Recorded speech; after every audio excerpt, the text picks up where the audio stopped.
L'actualité environnementale au pays reste encore dominée par le dernier discours du président de la République, Félix-Antoine Tshisekedi Tshilombo, à la 74e session de l'Assemblée générale des Nations Unies à New York, aux États-Unis d'Amérique. Le chef de l'État, comme vous le savez, a plaidé pour la préservation des forêts du bassin du Congo et de la lutte contre la pauvreté. Nous reviendrons sur ce discours dans un extrait que nous allons devoir vous proposer dans cette émission, y compris la réaction du ministre de l'Environnement et du Développement durable, Claude Nyamugabo, quant à ceux. De retour au pays, le ministre de l'Environnement et du Développement durable a échangé tour à tour avec les ambassadeurs des États-Unis en RDC et de la Grande-Bretagne. Mike Hammer et Dr Milton ont indiqué que leurs pays sont prêts à accompagner la République démocratique du Congo dans ses efforts de préservation de l'environnement et dans la lutte contre la pauvreté. Madame, Messieurs, bienvenue au magazine RDC Environnement, votre magazine des questions environnementales et du développement durable, une émission produite par la rédaction de l'agence Galaxy Media. Les détails, c'est tout de suite, après ceci. Agence Galaxy Media, la passion de développer la RDC. Je vous le disais dans le sommaire devant ses pairs à la tribune des Nations Unies lors de la 74e session de l'Assemblée générale des Nations Unies, le président de la République, Félix-Antoine Tshisekedi Tshilombo, a souligné haut et fort qu'il n'y a pas de développement sans développement durable. Il a plaidé par ailleurs pour la préservation des forêts du bassin du Congo et la lutte contre la pauvreté. Je vous propose de suivre cet extrait de son intervention. Regardez. La nature a fait de mon pays le dépositaire de 47% des forêts du continent, lui conférant une responsabilité majeure face aux enjeux de survie de notre planète. J'ai déjà eu à le rappeler à plusieurs reprises. Il est impérieux et urgent de mettre à la disposition de notre continent de nouvelles sources d'énergie et de nouveaux modes de production compatibles avec la préservation de l'environnement et l'affirmation de notre droit inaliénable au développement. Nous sommes résolument engagés dans la protection de nos forêts.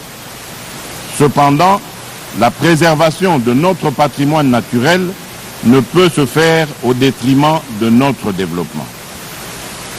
Il est incompréhensible que les forêts du bassin du Congo, qui sont les mieux conservées au monde, ne captent que 1% des financements disponibles. Il est impératif que toute l'architecture financière internationale, en ce compris le Fonds monétaire international, dans son rôle catalytique en matière de financement du développement, intègre davantage la donne environnementale dans son analyse des critères et des défis macroéconomiques liés à ces interventions dans les différents pays. En ce qui nous concerne, conscient du rôle majeur de la République démocratique du Congo à cet égard, notre gouvernement a relancé le dialogue avec ses principaux partenaires sur les questions environnementales, notamment ceux réunis dans le cadre de l'initiative pour les forêts d'Afrique centrale. Répondant à l'appel du secrétaire général des Nations Unies, notre gouvernement s'est engagé par ma personne à accroître le niveau de ses engagements au titre de sa contribution déterminée nationale et à maintenir une collaboration étroite entre pays de la sous-région afin de parler d'une seule voix pour toutes les grandes questions en rapport avec la protection des forêts. Mon gouvernement a fait de la production d'énergie propre et renouvelable la première de ses priorités économiques pour le quinquennat. Nous pouvons, moyennant des investissements agressifs et une politique attractive de protection de ces investissements, passer de moins de 10% d'électrification actuellement à 60% dans les 10 prochaines années, faisant reculer très significativement la consommation du bois de chauffe. Aussi, dans le cadre de la réalisation de notre mix énergétique, pour renforcer la lutte contre la déforestation, mon gouvernement encourage le développement de l'utilisation du gaz domestique dans les zones urbaines, périurbaines et rurales. À terme, nous voulons être l'endroit de la planète où le kilowattheure électrique sera le moins cher, grâce à l'exploitation de notre capacité de plus de 100 000 MW en hydroélectricité. Nous sommes disposés à encadrer davantage l'exploitation forestière et à étendre les réserves et parcs de protection naturelle afin d'augmenter notre biomasse et de protéger notre biodiversité. En revanche, cela ne peut s'entendre qu'avec, en contrepartie, la mise en œuvre effective d'une stratégie d'industrialisation éco-responsable concentrée autour des centres de production et de consommation et génératrice d'emplois pour notre jeunesse. Notre population, dont l'âge moyen est de 17 ans et demi, est à peine plus âgée que la jeune Greta et partage en partie ses préoccupations et ses intérêts. Mais comment nos jeunes vont-ils s'engager pour la même lutte quand ils n'ont ni eau ni lumière? J'ai également décidé de sortir progressivement mon pays d'un système agricole archaïque à faible productivité et destructeur de notre patrimoine forestier. À cet effet, nous allons promouvoir une agroforesterie qui maximise notre avantage comparatif pour certaines cultures en privilégiant les zones de savane.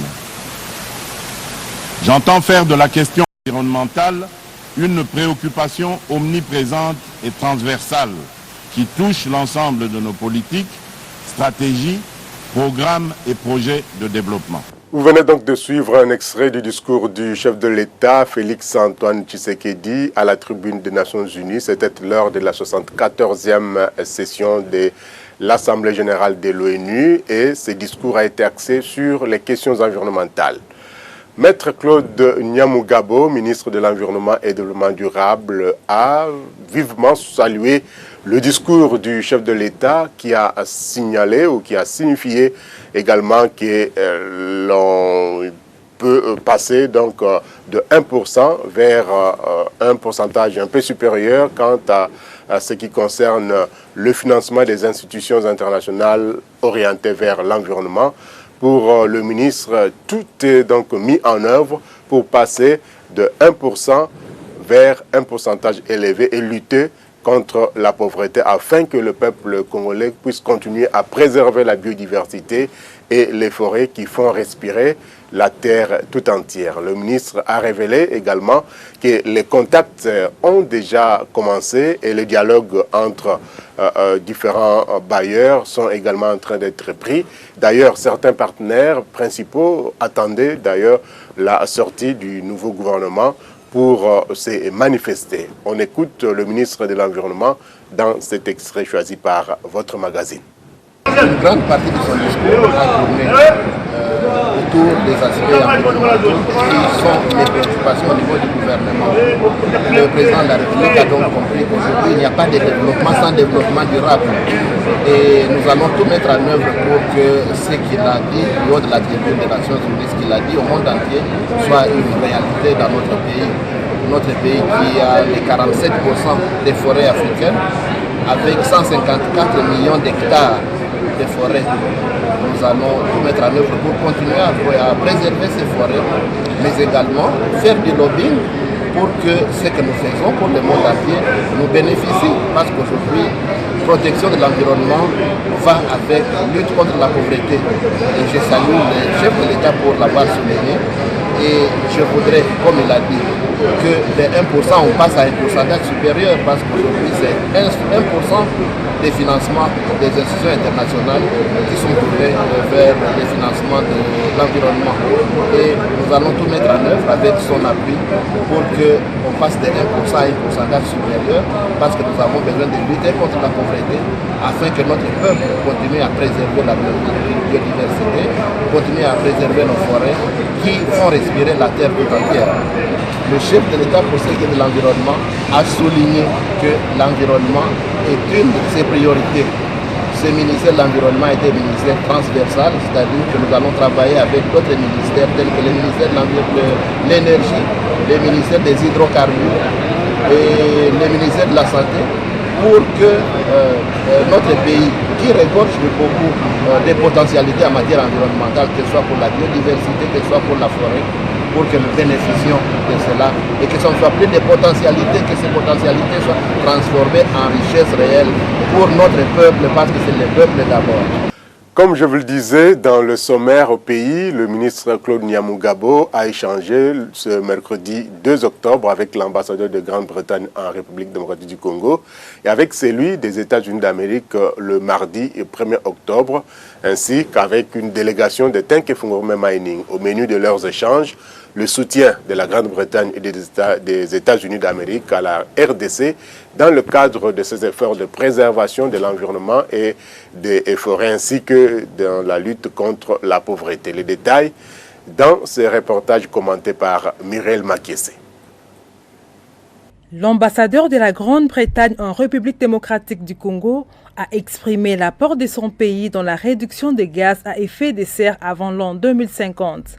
Dr Murton a assuré son interlocuteur que tous les véhicules en Grande-Bretagne avant 2040 n'auront plus à émettre des gaz nocifs, car ils seront électriques. Ces échanges se sont déroulés en présence de la vice-ministre du ministère de l'Environnement et Développement durable, Dr Jeanne Ilunga Zaïna. Bonjour, félicitations. Avec Mike Hammer, ambassadeur des États-Unis accrédité en RDC, il a été question du soutien des États-Unis au gouvernement congolais dans les secteurs environnementaux. L'ambassadeur américain reconnaît que les forêts de la RDC regorgent d'énormes potentialités pour faire respirer le monde, d'où la protection de l'environnement et la lutte contre la pauvreté doivent être de mise. Je vais écouter le discours du président Tshisekedi à New York, à les Nations Unies. Il a mettre beaucoup de focus dans l'environnement parce que le Congo, c'est un pays très important pour tout le monde avec son forêt. Et on a parlé de l'importance de préserver les forêts congolais et aussi de voir comment on peut faire le développement sustentable. C'est très important pour le peuple congolais pour lutter contre la pauvreté, mais aussi protéger l'environnement. Et nous, aux États-Unis, nous avons des programmes pour aider à protéger l'environnement à travers notre agence d'assistance, la USAID. Nous avons un programme qui s'appelle CARPE, qui est en Afrique centrale, mais les principaux programmes sont ici, au Congo, par exemple pour soutenir Kwasi-Biega et des autres parcs nationaux. Aujourd'hui, il commence une conversation avec le ministre de l'Environnement pour voir comment on peut continuer à soutenir les efforts pour protéger l'environnement. Reconnu comme pollueur de l'environnement, le secteur minier est appelé à respecter les normes environnementales. Voilà qui a justifié l'entretien du ministre de l'Environnement et Développement durable avec la délégation de Tenke-Fungurume Mining, conduite par son directeur général John Zhu. Il était question pour le ministre de recadrer les choses en faisant une mise au point à ses exploitants miniers afin de travailler dans le strict respect des normes tant nationales qu'internationales en matière environnementale, souhait du chef de l'État à tous les investisseurs et partenaires. Les journées des médias et du journalisme en Afrique, spécial changement climatique, un événement exceptionnel organisé par Africa 21, aura lieu à Genève en Suisse du 14 au 16 octobre 2019. Au menu des échanges, les enjeux du changement climatique pour le développement de l'Afrique, changement climatique entre science et scepticisme, interpellation et données, interprétation et données. Quelles sont les sources fiables? L'Afrique et le changement climatique, une priorité pour les médias africains. Changement climatique, les changements du vivant et du paysage en Afrique, ainsi que d'autres sujets seront donc développés au cours de ces assises qui auront lieu, pour vous le rappeler, à Genève en Suisse du 14 au 16 octobre 2019. Place à présent à votre rubrique événements à venir. Quels sont les grands faits qui vont faire l'actualité environnementale à travers le monde au cours de ce mois d'octobre? La lecture est ici faite par Priska Sekana. Le 22 et 23 octobre 2019, à Shanghai, en Chine, aura lieu le Forum international de Shanghai avec comme thème « Ensemble vers le chaîne d'approvisionnement verte au niveau mondial ». Toujours le 22 et 23 octobre 2019 aura lieu cette fois-ci à Kigali, au Rwanda, l'atelier d'échange d'expériences sur la mise en œuvre du protocole de Nagoya sur l'APA, avec comme partenaire Comifac. Du 24 au 25 octobre 2019, Africa Agri-Forum à Radisson Blu Okume Palace Hotel à Libreville au Gabon. Le 24 octobre 2019 aura lieu la deuxième réunion du comité de pilotage du projet APA-PNU Comifac à Kigali au Rwanda. Le 29 et 30 octobre 2019 aura lieu le CIFOR avec comme thème « Restaurer le paysage de l'Afrique, unir les actions d'en haut et d'en bas » qui sera organisé à Accra au Ghana. Du 29 au 31 octobre 2019, la 4e réunion du comité consultatif informel sur le renforcement de capacités pour la mise en œuvre du protocole de Nagoya sur l'APA organisé à Montréal, au Canada. On va terminer cette émission par cette nouvelle initialement prévue pour ce samedi 28 septembre 2019. Le lancement de l'opération Kin Bopeto à Kinshasa aura finalement lieu le 19 octobre prochain. Jean-Tini Ngobila, gouverneur de la ville-province de Kinshasa, qui veut redorer le blason terni de la capitale congolaise et le reverdir, les revêtir, disons, de sa belle robe d'antan. De Kinshasa, la belle Poto Moïndo l'a annoncé dernièrement lors d'une rencontre avec les chefs des quartiers et des rues de Kinshasa. Mais pour y parvenir, la population doit payer les prix pour la propreté de la ville. C'est la loi du pollueur-payeur, comme vous le savez d'ailleurs, car on ne peut pas polluer sans payer. Autre chose qu'il faut savoir, c'est que la sensibilisation et l'éducation environnementale doivent être des mises. La population congolaise, ou quinoise en particulier, doit savoir que la rue ne constitue nullement une poubelle parce que nous voyons des gens qui jettent la saleté dans la rue. Il faut également que l'hôtel de ville puisse installer des poubelles publiques qui doivent être gérées de façon professionnelle. Et au-delà, il ne faut pas perdre de vue que la gestion durable des déchets requiert la trilogie collecte, tri et valorisation. Que fera-t-on donc des tonnes et des tonnes de déchets, des quinoises et quinois? Car, il faut le dire, c'est un impératif pour l'hôtel des villes de mettre sur pied des structures qui doivent traiter ces déchets. Sinon, les déchets vont continuer à s'entasser à travers la ville-province de Kinshasa et la question ne sera jamais résolue.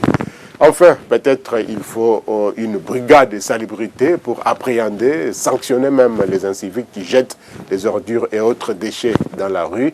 Si on veut, ou sinon si on vous attrape en train de jeter les immondices dans la rue, on vous arrête et on vous taxe une amende. Et ça pourra donc faire en sorte que les gens puissent être éduqués sur le plan environnemental et ne pas jeter n'importe quoi dans la rue. En attendant, le Quinois doit donc changer de mentalité et abandonner les mauvaises pratiques de jeter n'importe quoi, n'importe où.